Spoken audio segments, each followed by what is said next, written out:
This is a Part 2 video associated with Aquaculture Development Area Conflict of Interest Allegation number 16 in Argyle.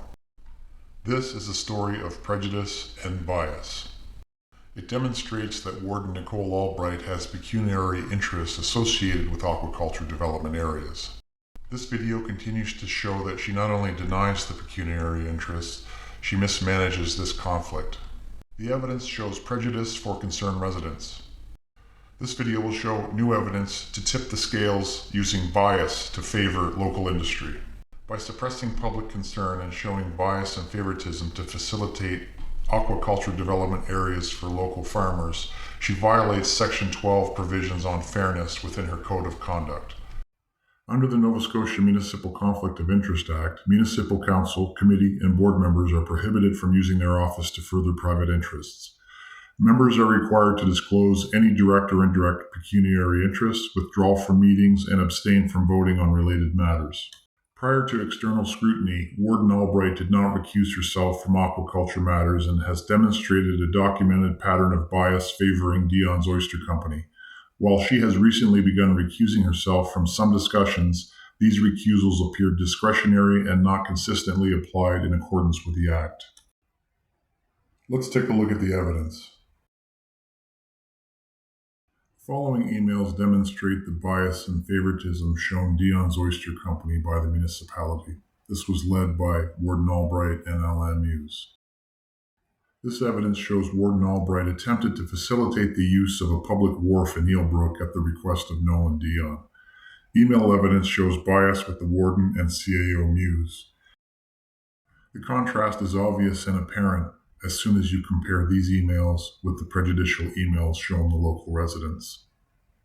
Nolan Deon was always able to obtain meetings on request, join steering committees to obtain favorable results for his business, and have data and insights manipulated for favorable results, but also have them hand-delivered to his residents.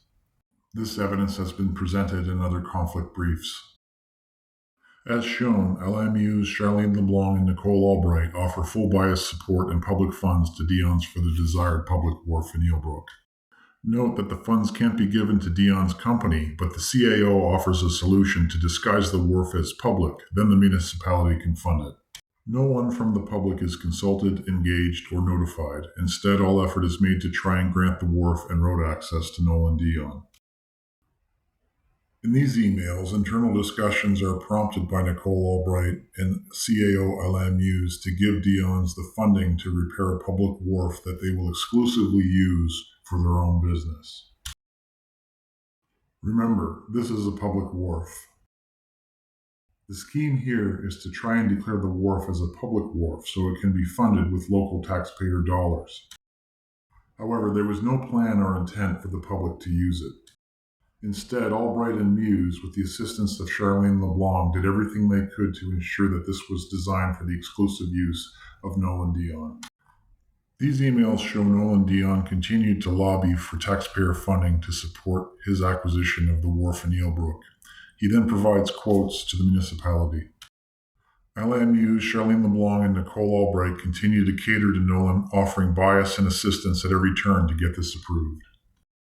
Remember, this is a public wharf, and they are making arrangements to give a company taxpayer funds to repair it for their exclusive use. This is arguably misappropriation of taxpayer funds. Redactions in these emails is certainly suspicious and warrants further scrutiny, as it likely proves intent. The wharf was determined to be a public wharf, and taxpayer funds were allocated to Nolan Deon for its repairs. As we have seen to date, this syndicate would like to have it both ways. They want taxpayer funds to upgrade and repair the wharf, but at the same time they don't want the public using it. Since this time, Deon's has tried to maintain the perception in the community that they own the wharf. That's certainly wrong, and Nicole Albright and LMUs have tried to maintain this perception and defend Deon's interests to date. As we have seen, those interests are all about aquaculture expansion in residential areas at the convenience of Deon's and inconvenience of the local residents. This is what Nicole Albright has been defending to date. I'm just not comfortable at this time. We have, I think it was in 2015, that a request came to us to help improve that wharf because, and I remember Nolan coming to us asking, and it wasn't, you know, there were rumors that we had put money into a wharf for Nolan. But I remember the conversation at the time, and it was about, we were looking at growing aquaculture then. It's not, it hasn't just been in the last 2 or 3 years. It was way back then. So I know that Mr. Deon put money in himself into that wharf because he knew he needed it for his business. And we put a small amount in as well to help support future growth. Because we did have another farmer who was looking into growing aquaculture. So that was the reason we did that.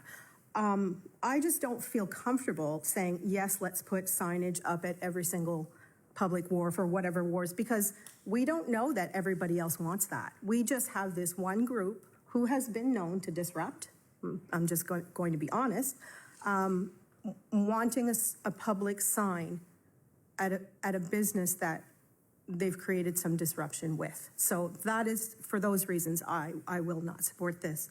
I'm not saying that I'd never support it, but currently the way it stands, not understanding the motivation, I'm not going to support it. If it is a public wharf, I guess then we can't say or I don't think we can say as a council, well, it's public, but at the same time, it's for one person to use for that because it's not our wharf to begin with, you know, so that's all I had to say.